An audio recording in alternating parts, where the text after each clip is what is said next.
نحمده ونصلي على رسوله الكريم اما بعد فاعوذ بالله من الشيطان الرجيم بسم الله الرحمن الرحيم لقد ارسلنا رسلنا بالبينات وانزلنا معهم الكتاب والميزان ليقوم الناس بالقسط وانزلنا الحديد فيه بأس شديد ومنافع للناس وليعلم الله من ينصره ورسله بالغيب ان اللہ قوی عزیز۔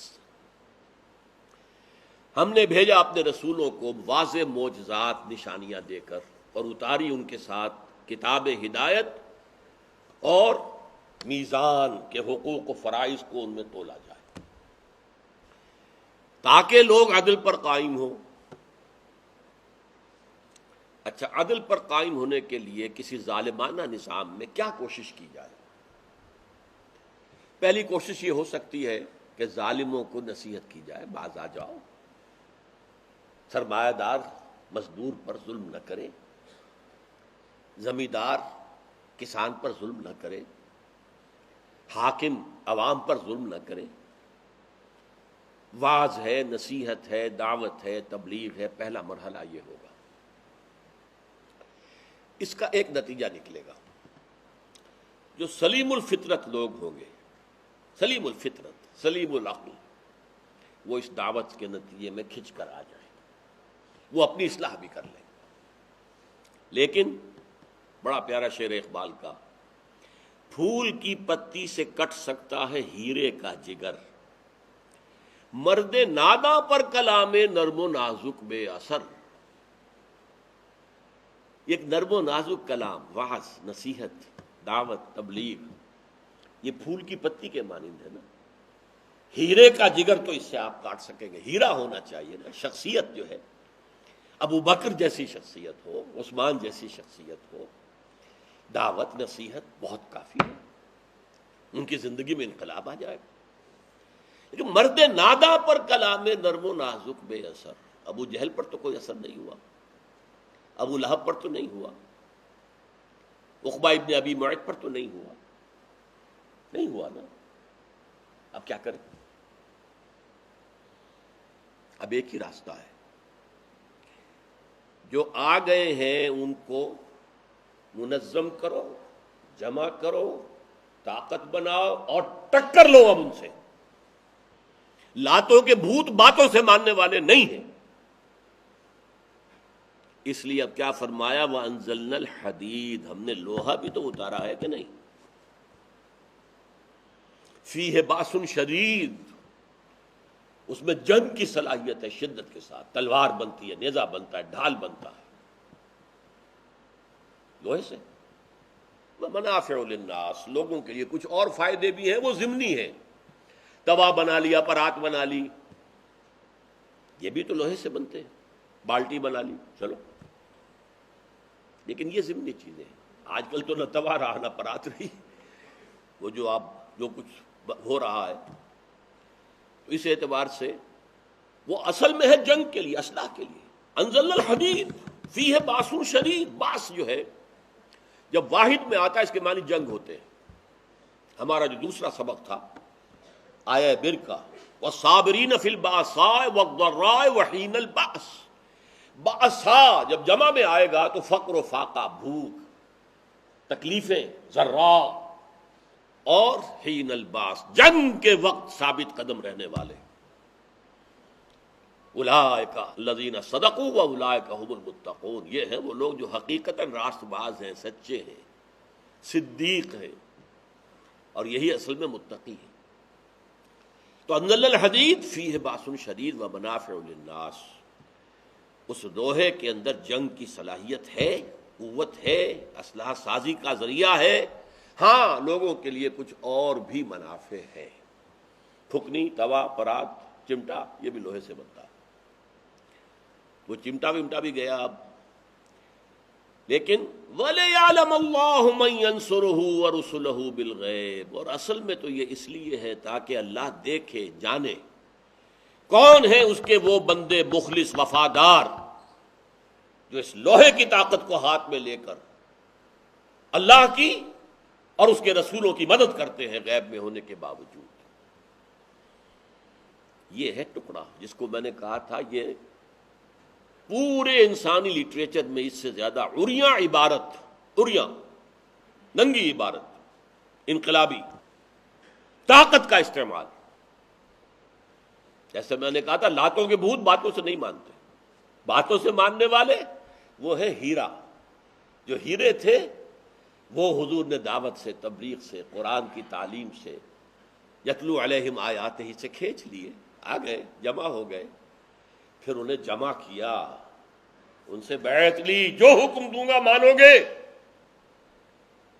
بیعت لی کہ تن من دھن لگاؤ گے. اب جب یہ طاقت ہاتھ میں آ گئی، اب اس کو ٹکرایا، اب قتال، اب تلواریں اور نیزے سنبھالو. قاتلوا فی سبیل اللہ الذین یقاتلونکم. کہاں مکے میں یہ حکم تھا کہ چاہے تمہارے ٹکڑے اڑا دیں تم ہاتھ نہیں اٹھاؤ گے، no retaliation even in self defence. کہاں یہ حکم ہے اب کہ اینٹ کا جواب پتھر سے دو. اب اس کے اندر جو تضاد ہے، مکے میں یہ، مدینے میں یہ، تو تضاد ہو گیا نا. اسی کو کہا ٹوائنبی نے، Muhammad failed as a prophet but succeeded as a statesman. اس کا مطلب کیا ہے؟ مکے میں محمد کی جو صورت نظر آ رہی ہے صلی اللہ علیہ وسلم، وہ نبیوں سے ملتی جلتی ہے. ظاہر بات ہے وہ نبی تو نہیں مانتا حضور کو، ملتی جلتی ضرور ہے. جیسے عیسیٰ تبلیغ کرتے تھے، محمد بھی تبلیغ کرتے تھے. عیسیٰ کبھی یہاں کر رہے ہیں، کبھی وہاں کر رہے ہیں، کبھی وہاں چلے گئے. اسی طرح محمد بھی صلی اللہ علیہ وسلم اسٹریٹ پریچنگ بھی کر رہے ہیں. جیسے حضرت عیسیٰ کو برا بھلا کہہ رہے ہیں لوگ تو وہ کوئی جوابی کارروائی نہیں کر رہے، ایسے ہی حضور کا بھی حکم تھا. تو ہی resemble somewhat with a prophet, picture وہی ہے. But there he failed, he had to run away for his life. وہ ہجرت کو فلائٹ کہتے ہیں، بھاگ جانا، فرار. حالانکہ یہ فرار نہیں تھا.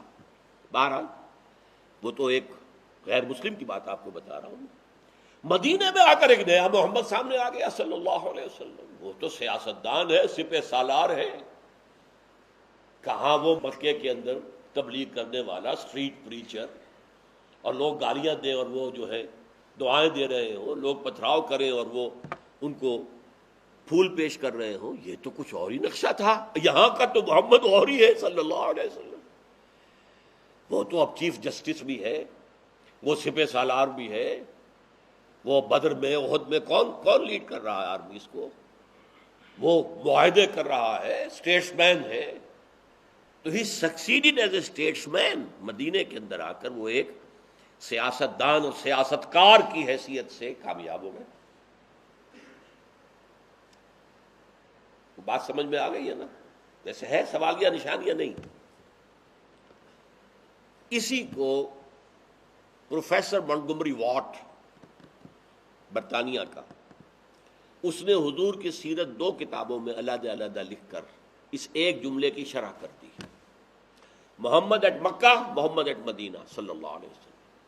کنٹراسٹ واضح ہو جائے. مکے والا محمد تو کچھ اور تھا، مدینے والا محمد کچھ اور ہے صلی اللہ علیہ وسلم. اور مدینے والے محمد کے لیے اس نے تعریف کے جتنے بھی الفاظ انگریزی زبان میں ہیں ان کی سپرلیٹو ڈگریز استعمال کر دی. انتہائی ذہین، انتہائی معاملہ فہم، انتہائی انسان شناس، انتہائی موقع شناس، جو بھی کچھ ہو سکتا ہے ایک سیاست دان کے اندر، ایک حاکم کے اندر جتنے صفات اعلیٰ ہو سکتے ہیں ان کی سپرلیٹو ڈگریز اس نے استعمال کر دی. ہم سمجھے یہ تو بڑا محمد کا دیوانہ ہے صلی اللہ علیہ وسلم. ضیاء الحق صاحب نے جب شروع کی تھی یہ سیرت النبی کے جلسے، ایک ہوتا تھا اسلام آباد میں مرکزی حکومت کے تحت، پھر ہر صوبائی صدر مقام پر صوبائی حکومت میں، اور ہر محکمے میں، ہر جگہ پر. تو پروفیسر مونٹگومری واٹ کو اسپیشلی بلایا گیا تھا ایک خاص موقع پر، جو مرکزی جلسہ تھا وہاں پر چیف اسپیکر کی حیثیت سے مونٹگومری واٹ بلایا گیا. حالانکہ جس سٹل انداز میں اس نے گویا کہ وار کیا ہے، Muhammad at Mecca is someone else, Muhammad at Medina is someone else, یہ ایک شخصیت نہیں ہے. اس کا جواب آپ کو ملے گا میری تصنیف میں، منہج انقلاب نبوی. محمد کو بھیجا گیا تھا دین کو غالب کرنے کے لیے، ایک انقلابی مشن تھا، اور انقلاب کے جو سٹیپس ہوتے ہیں وہ مختلف ہوتے ہیں۔ پہلے جیسا کہ میں نے عرض کیا، پھول کی پتی سے کٹ سکتا ہے ہیرے کا جگر۔ پہلے معاشرے کے اندر جو ہیرے ہیں پہلے تو ان کو لے آئیے، وعظ سے، نصیحت سے، تبلیغ سے، تعلیم سے۔ بلکہ اس کی جو بہتر مثال ہے وہ میگنیٹ کی ہے۔ میں نے کئی دفعہ کہا ہے کہ جب شاید 5ویں جماعت تھی، سائنس کا مضمون شروع ہوا تھا 5ویں جماعت سے، تو پہلا تجربہ جو ہمیں کرایا گیا وہ یہ تھا کہ آئرن فائلنگز، یعنی لوہے کے ٹکڑے چھوٹے چھوٹے، جو یہ خراد ہوتی ہے تو جب وہ چھلتے ہیں تو وہ بڑے پتلے پتلے سے وہ ٹکڑے جو گرتے ہیں، چورا، لوہ چون اسے کہتے ہیں، لوہ چون، لوہے کا چورا ہے، اور لکڑی کا برادہ، دونوں کو مکس کر دیا، علیحدہ کرو۔ کیسے کریں بھائی؟ اب ایک ایک دانہ اٹھائیں، ایک ایک جو ہے وہ لکڑی کا اٹھائیں؟ نہیں، طریقہ بتایا۔ میگنیٹ ہاتھ میں لے لو، اسے پھراؤ، لوہا اس کے ساتھ چمٹ جائے گا، برادہ رہ جائے گا۔ یہ پہلا تجربہ تھا سائنس کا۔ قرآن ایک میگنیٹ ہے، حضور نے 13 برس اسے مکے میں پھرایا، گھر گھر پھرایا، بازاروں میں پھرایا، میلوں میں پھرایا، انفرادی طور پر پھیلایا۔ جو بھی معاشرے کے اندر لوہا تھا، جو فطرت سلیمہ کے حامل لوگ تھے، وہ چمٹتے چلے گئے، آ گئے۔ اب انہیں جمع کیا، جمع کر کے طاقت بنایا، لوہے کی طاقت ہاتھ میں لے کر پھر مدینے سے اوفینسو لانچ کیا ہے ان کے خلاف کہ جن کے بارے میں اقبال نے جو کہا، مرد ناداں پر کلام نرم و نازک بے اثر۔ جو لاتوں کے بھوت باتوں سے نہیں مانتے، اب ان سے ٹکر لینے کے لیے طاقت۔ اس میں امتحان ہے ان لوگوں کا جو دعوت و تبلیغ سے ایمان لے آئے تھے۔ ان کا ایمان سچ مچ کا ایمان ہے یا جھوٹ موٹ کا ہے؟ اگر اب تکلیفیں جھیلیں گے، مصیبتیں برداشت کریں گے، جان کی قربانی دیں گے، مال خرچ کریں گے، تو صادق ہیں، مومن ہیں، سچے ہیں۔ اگر پیچھے ہٹا دیں گے قدم، تو گویا کہ منافق ہیں، اسلام کا لبادہ اوڑھا ہے، حقیقت میں ایمان دل میں داخل نہیں ہوا۔ یہ آزمائش ہے، اسی سے دودھ کا دودھ اور پانی کا پانی ہوگا، اسی سے علیحدہ ہوگا، اناج علیحدہ، بھوسی علیحدہ، یہ سب علیحدہ کرنے کے لیے۔ تو اب دیکھیے وہی وجہ، یہاں جو فرمایا وہ انزلنا الحدید، ہم نے لوہا بھی اتارا ہے، فیہ باس شدید، اس میں جنگ کی صلاحیت ہے شدت کے ساتھ، وہ منافع للناس، اور لوگوں کے لیے کچھ اور منفعتیں بھی ہیں۔ وَلِيَعْلَمَ اللَّهُ مَن يَنصُرُهُ وَرُسُلَهُ بِالْغَيْبِ، اور تاکہ اللہ دیکھے۔ ہم اس کو علم سے نہیں کہتے، اس لیے کہ علم تو اللہ کو ہمیشہ سے حاصل ہے، اللہ کو معلوم ہے کس کے اندر ایمان ہے کس میں نہیں ہے، لیکن وہ ظاہر کر دینا چاہتا ہے کس میں ایمان ہے کس میں نہیں ہے۔ وہ اللہ کے تو علم میں ہے، لیکن وَلِيَعْلَمَ اللَّهُ، اللہ ظاہر کر دے کون ہے اس کے وہ وفادار بندے، مَن يَنصُرُهُ، جو مدد کرتے ہیں اس کی، وَرُسُلَهُ، اور اس کے رسولوں کی، بالغیب، غیب میں رہتے ہوئے۔ اللہ ہمارے سامنے نہیں ہے، اللہ کی کتاب ہمارے سامنے ہے، اس میں میزان موجود ہے، اس میں دین حق موجود ہے۔ کون ہے جو اس کو قائم کرنے کے لیے سر ہتھیلی پر رکھ کر میدان میں آئے؟ اگر اللہ کا دین قائم کرو گے تو اللہ کے مددگار ہو گئے۔ دیکھیے، اگر کسی بادشاہ کے خلاف بغاوت ہو جائے اور آپ پھر اس بادشاہ کی حکومت ریسٹور کرنے کے لیے میدان میں آئیں، باغیوں سے لڑیں، تو آپ بادشاہ کے مددگار ہو گئے کہ نہیں؟ بادشاہ کی مدد کی ہے، مددگار ہے۔ اچھا، اور چونکہ رسولوں کا کام یہ ہے کہ عدل قائم کرے، لہذا رسولوں کے مددگار ہو گئے، یہ دو کے مددگار ہو گئے۔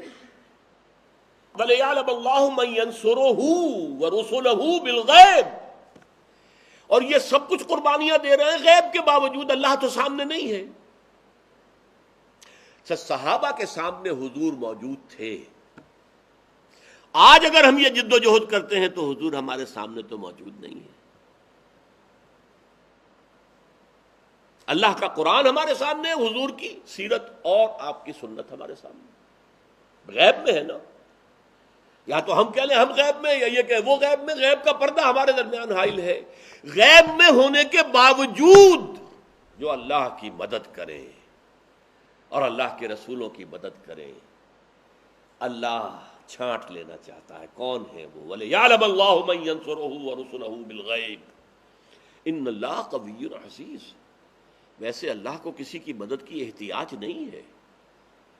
اللہ تو قوی ہے، عزیز ہے، علی کل شیء قدیر ہے. آنے واحد میں کفر ختم کر دے، آنے واحد میں پوری دنیا کے انسان ابو بکر صدیق جیسے مومن بنا دے. کیا اللہ کے لیے ممکن نہیں ہے؟ آنے واحد میں. ان اللہ قوی عزیز. یقیناً اللہ تعالیٰ تو قوی ہے، عزیز ہے، زبردست ہے، قوت والا ہے، لیکن وہ اپنے چاہنے والوں کا امتحان لے رہا ہے. یہ ہم سورہ عنکبوت میں پڑھ چکے ہیں. الف لام میم احسب الناس ان یترکوا یقولوا آمنا وهم لا یفتنون ولقد فتنا الذین من قبلهم فلیعلمن اللہ الذین صدقوا ولیعلمن الکاذبین. کیا لوگوں نے یہ سمجھا تھا کہ یہ کہنے پر چھوٹ جائیں گے کہ ہم ایمان لے آئے؟ انہیں آزمایا نہ جائے گا؟ ہم نے ہمیشہ آزمایا. جس نے کہا کہ میں ایمان لایا اللہ پر، ہم نے اسے امتحان میں ڈالا، آزمایا. یہ سچ مچ کا ہمارا شیدائی ہے اور عاشق ہے، یا جھوٹ موٹ کا عاشق ہے؟ دودھ پینے والے مجنو ہے یا حقیقی مجنو ہے؟ تاکہ ہم دیکھیں کون ہے سچے کون ہے جھوٹے. اور اسی رکوع کے اندر آگے آ گیا وَلِيَعْلَمَ اللَّهُ وَلَيَعْلَمَنَّ اللَّهُ الَّذِينَ آمَنُوا وَلَيَعْلَمَنَّ الْمُنَافِقِينَ. اللہ جان لے گا کون مومن ہے کون منافق ہے. جو جھوٹ موٹ کے مومن بنے پھرتے ہیں منافق، وہ اگر امتحان نہ ہو، آزمائش نہ ہو، تو کیسا پتہ چلے گا کہ یہ منافق ہے اور یہ مومن ہے. اب دیکھیے سورہ صف کا میں نے پہلے حوالہ دیا تھا. پوری سورہ صف اس ایک آیت کی شرح ہے. اس کام کے لیے جہاد اور قتال، یہ مضمون ہے سورہ صف کا. هو الذی ارسل رسولہ بالہدی ودین الحق لیظہرہ علی الدین کلہ ولو کرہ المشرکون. یا ایھا الذین آمنوا هل ادلکم علی تجارۃ تنجیکم من عذاب علیم تؤمنون باللہ ورسولہ وتجاہدون فی سبیل اللہ باموالکم وانفسکم ذالکم خیر لکم ان کنتم تعلمون. وہی ہے اللہ جس نے بھیجا اپنے رسول کو صلی اللہ علیہ وسلم الہدا، قرآن حکیم دے کر، جو اس کا معجزہ بھی ہے، اور دین حق دے کر، نظام عدل و قسط مکمل، پولیٹیکو سوشو اکنامک جسٹس، تاکہ اسے غالب کرے پورے نظام زندگی پر. چاہے یہ مشرکوں کو کتنا ہی ناگوار ہو، ریزسٹنس کتنی بھی ہو، مقابلہ کتنا بھی ہو، تکلیفیں کتنی ہی آئیں، مصیبتیں کتنی ہی آئیں. اور اس کے بعد فرمایا اہل ایمان، کیا تمہیں وہ تجارت، وہ سودا بتاؤں جو تمہیں جہنم کی آگ سے، عذاب علیم سے چھٹکارا دلا دے؟ ایمان لاؤ اور رکھو ایمان اللہ پر، اس کے رسول پر، جیسے کہ ایمان کا حق ہے، اور جہاد کرو اس کے لیے اپنے مالوں اور جانوں کے ساتھ. یہ جہاد کا تقاضا کس لیے ہے؟ اللہ کے دین کو غالب کرنے. اور اسی جہاد تو 13 برس مکے میں بھی ہوتا رہا. وہ جہاد قرآن کے ذریعے تھا. فَلَا تُطِعِ الْكَافِرِينَ وَجَاهِدْهُمْ بِهِ. اس قرآن کے ذریعے سے جہاد ہو رہا ہے. قرآن کے ذریعے سے وہ میگنیٹ پھرایا جا رہا ہے کہ سلیم الفطرت لوگ آ جائیں، چمٹ جائیں. اس کے بعد مدینے میں آ کر جہاد میں سیف ہوا جس کا نام قتال ہے. چنانچہ اسی سورہ صف کے اندر آیت نمبر 4 کیا ہے؟ ان اللہ یحب الذین یقاتلون فی سبیلہ صفا کانہم بنیان مرصوص. وہ ہم پڑھ چکے ہیں سورت. جہاد و قتال فی سبیل اللہ کے موضوع پر قرآن مجید کی جامع ترین سورت سورہ صف ہے. اس کا مقصد کیا ہے؟ دین حق کو غالب کرنا. اولین منزل کیا ہے؟ جہاد. پہلے اپنے نفس کے خلاف جہاد، باطل نظریات کے خلاف جہاد، باطل عقائد کے خلاف جہاد، اور پھر باطل نظام کے خلاف جہاد. پھر وہ قتال تک پہنچے گا. چنانچہ قتال کا ذکر بھی، جہاد کا ذکر بھی دونوں سورہ صف میں ہے. اور سورہ صف ختم کس آیت پر ہوتی ہے؟ دیکھیے یہاں کیا الفاظ تھے؟ وَلَيَعْلَمَ اللَّهُ مَن يَنصُرُهُ وَرُسُلَهُ بِالْغَيْبِ، اللہ دیکھ لینا چاہتا ہے کون ہے اس کے مددگار، اس کے کون ہے جو مدد کرتے ہیں اس کی، اللہ کی اور اس کے رسولوں کی۔ سورہ صف کی آخری آیت کیا ہے؟ یا ایھا الذین آمنوا کونوا انصار اللہ، اے اہل ایمان اللہ کے مددگار بنو۔ اللہ محتاج ہے، ضعیف ہے، کیا مطلب؟ اس کے خلاف بغاوت ہے، ظہر الفساد فی البر والبحر، اللہ کے خلاف بغاوت آج بر و بحر کے اندر ہو چکی ہے۔ کس طرح باطل چھا چکا ہے، کس طرح سیکولرزم کا غلبہ پوری دنیا پر ہے، کس طرح سودی معیشت نے ڈھانپ لیا ہے پورے گلوب کو، کس طرح بے شرمی، بے حیائی، فحاشی، اس کا سیلاب مغرب کو تو لپیٹ میں لے چکا بہت پہلے، اب وہ مشرق کی طرف بڑھ رہا ہے پوری طاقت کے ساتھ، اور اس باطل کے اور اس شیطان کے اور اس طاغوت کے ایجنٹ ہمارے حکمران اس کو یہاں پر نفوذ کرنے کے لیے، نافذ کرنے کے لیے اپنی پورے ذرائع استعمال کر رہے ہیں۔ نظام تعلیم ہو، میڈیا ہو، پرنٹ میڈیا ہو، الیکٹرانک میڈیا ہو، سب کس کے لیے استعمال ہو رہا ہے؟ تو کھڑے ہو جاؤ نا، اللہ کے مددگار بنو، کھڑے ہو۔ یا ایھا الذین آمنوا کونوا انصارا، لڑو اس نظام کے ساتھ، جد و جہد کرو۔ اب البتہ اس جد و جہد کا ایک طریقہ کار ہے، وہ محمد الرسول اللہ سے سیکھنا ہوگا، وہ اسی طریقے پر ہوگا جیسے حضور نے کیا تھا، جیسے دین کو غالب کر کے دکھایا تھا، اسی طریقے سے ہوگا۔ تو یا ایھا الذین آمنوا کونوا انصار اللہ، اے اہل ایمان اللہ کے مددگار بنو۔ اس سے بڑا کوئی مقام روحانی طور پر ہو سکتا ہے کیا؟ یہ کہ کسی کو پتہ چل جائے اس قبر میں کیا ہو رہا ہے، عذاب ہو رہا ہے کہ کچھ اور ہو رہا ہے، یہ روحانیت کا اونچا مقام ہے؟ یا اللہ کا مددگار قرار پانا روحانیت کا اونچا مقام ہے؟ ہماری ویلیوز بدل گئی ہیں۔ باطل کے اقتدار میں تقویٰ کی آرزو، بڑے متقی ہیں، بڑے، اب باطل کے اقتدار کو تسلیم کر کے بیٹھے ہوئے ہیں، اس کے خلاف کوئی جد و جہد نہیں۔ باطل کے اقتدار میں تقویٰ کی آرزو، کتنا ہنسی فریب ہے جو کھا رہے ہیں ہم، اس سے زیادہ جو ہے سیلف ڈسیپشن، یخادعون اللہ والذین آمنوا وما یخدعون الا انفسهم، وہ دھوکہ دینا چاہتے ہیں اللہ کو اور اہل ایمان کو، لیکن نہیں دھوکہ دے رہے صرف اپنے آپ کے سوا کسی کو۔ تو یا ایھا الذین آمنوا کونوا انصار اللہ کما قال عیسی ابن مریم للحواریین، جیسے کہا تھا عیسیٰ ابن مریم نے اپنے صحابہ سے، اپنے ساتھیوں سے، من انصاری الی اللہ۔ اب دیکھیے نسبت بدل گئی، کون ہے میرے مددگار؟ اللہ کی طرف۔ پہلی نصرت اللہ کی، کونوا انصار اللہ، اللہ کے مددگار بنو، اس لیے کہ دین اللہ کا ہے، اس کی حکومت قائم کرنی ہے، اس کا قانون نافذ کرنا ہے، اس کا نظام غالب کرنا ہے، تو اللہ کی مدد ہو گئی نا۔ اور وہ کرنا فرض ہے رسول کا۔ تو من انصاری، کون ہے میری مدد کرنے والے؟ الی اللہ، لیکن میں اپنے کسی غرض سے نہیں مدد مانگ رہا، اللہ کی طرف۔ اللہ نے جو پھر ذمہ فرض لگایا، هو الذی ارسل رسولہ بالہدی ودین الحق لیظہرہ علی الدین کلہ، یہ میرے ذمہ، میرا فرض منصبی ہے، میں اس کے لیے مدد مانگ رہا ہوں۔ حضور نے ذاتی سطح پر کبھی کسی سے کوئی مدد طلب نہیں کی۔ آتا ہے روایات میں کہ اگر حضور سواری پر ہوتے تھے، اونٹ پر ہے فرض کیجئے، کوڑا زمین پر گر گیا ہے، تو آپ یہ کسی سے نہیں کہتے تھے مجھے کوڑا اٹھا دو، اپنے اونٹ کو بٹھاتے تھے، اترتے تھے، کوڑا خود اٹھاتے۔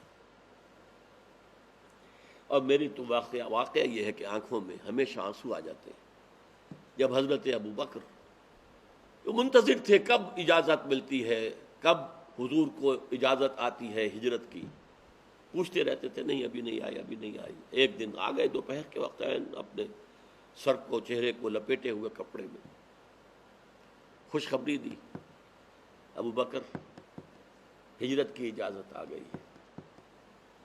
بڑے خوش ہوئے حضرت ابوبکر، کہا حضور میں نے 2 اونٹنیاں خوب کھلا پلا کر تر و تازہ موٹی تازی کر رکھی، حضور نے تھوڑا سا توقف فرمایا، ٹھیک ہے ایک اونٹنی میں استعمال کروں گا لیکن اس کی قیمت دوں گا۔ حضرت ابو بکر رو پڑے کہ حضور مجھ سے اور یہ مغایرت،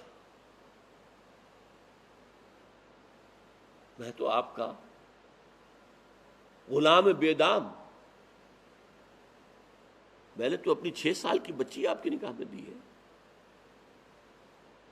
رخصت تو نہیں ہوئی تھی ابھی، ظاہر بات ہے وہ 9 سال میں ہوئی، جا کے مدینے میں ہوئی ہے، لیکن میں نے اپنا سارا سرمایہ آپ پر لگایا، 40,000 درہم کا سرمایہ تھا جو سارا ختم ہو گیا، جو کوئی بچا کھچا تھا وہ بھی ایک رومال میں باندھ کے ساتھ لے گئے تھے، کچھ نہیں چھوڑا گھر والوں کے لیے، حالانکہ 2 بچیاں پیچھے تھیں، اہلیہ تھی، اندھا باپ بوڑھا باپ تھا، کچھ نہیں چھوڑا۔ تو مجھ سے بھی یہ مغالطہ ہو پڑی، تو یہ ہے حضور کی غیرت کا، اپنے لیے نہیں مدد مانگی ہے، من انصاری اللہ، کون ہے میرا مددگار اللہ کے راستے میں، تو یہ 2 نسبتیں ہو گئیں، وَلِيَعْلَمَ اللَّهُ مَن يَنصُرُهُ وَرُسُلَهُ بِالْغَيْبِ، اللہ دیکھنا چاہتا ہے کون ہے اس کے وفادار بندے جو اس لوہے کی طاقت کو ہاتھ میں لے کر، اور ظاہر بات ہے لوہا ہاتھ میں لیں گے تو جان جا بھی سکتی ہے اور آپ جان لے بھی سکتے ہیں، ان اللہ اشترى من المؤمنین انفسهم واموالهم بان لهم الجنہ یقاتلون فی سبیل اللہ فیقتلون ویقتلون، اللہ کی راہ میں جنگ کرتے ہیں، قتل کرتے بھی ہیں، قتل ہوتے بھی ہیں، میدان جنگ میں جو آ گیا وہ جان ہتھیلی پر رکھ کر آیا ہے، بچ کر آ گیا تو یہ بونس سمجھیے، یہ تو گویا کہ ایک نئی زندگی ہے جو لے آیا ہے، ورنہ میدان میں اترنے کے بعد تو موت اقرب ہے حیات کے مقابلے میں۔ یہ آیت ہے جسے میں نے قرار دیا ہے اس سورت کا کلائمیکس۔ انفاق کس لیے مطلوب ہے، کس کام کے لیے؟ قتال کس لیے تھا؟ لا یستوی منکم من انفق من قبل الفتح وقاتل، وہ آیت، اس قتال کا، اس انفاق کا مقصد کیا ہے؟ لقد ارسلنا رسلنا بالبینات وانزلنا معهم الكتاب والمیزان لیقوم الناس بالقسط وانزلنا الحدید فیہ بأس شدید ومنافع للناس وليعلم الله من ينصره ورسله بالغیب ان اللہ قوی عزیز۔ بارک اللہ لی ولکم فی القرآن العظیم ونفعنی وإیاکم بالآیات والذکر الحکیم۔